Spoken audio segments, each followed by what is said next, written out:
ইসলামের জন্মসাল বলতে বলছে। দেন হযরত মুহাম্মদ সাল্লাল্লাহু আলাইহি ওয়াসাল্লাম হিজরত কত সালে করে এবং তিনি যে হিজরত করেন তিনি কাকে বিছনায় শোয়ায় রেখে হিজরত করেন। আমার নাম হচ্ছে মিঠুন খান, আমি হচ্ছে আমার জেলা হচ্ছে নীলফামারী এবং আমি ইসলামের ইতিহাসে ও সংস্কৃতি ডিপার্টমেন্টে ভাইবা দিতে এসেছিলাম। আমাদের প্রথমে জিজ্ঞাসা করা হয়েছে যে মাস্টার্সের আমার কোর্স কি ছিল, ওই শিরোনাম বলতে বলছিল। দেন তারপর হযরত মুহাম্মদ সাল্লাল্লাহু আলাইহি ওয়াসাল্লামের জন্মসাল বলতে বলছে।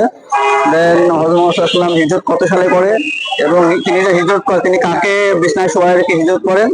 তারপর একটা দামেস্ক মসজিদ কে নির্মাণ করেন এবং দামেস্ক মসজিদকে কেন পূর্ণাঙ্গ মসজিদ বলা হয়, মেহরাব, জুল্লা এগুলো কি।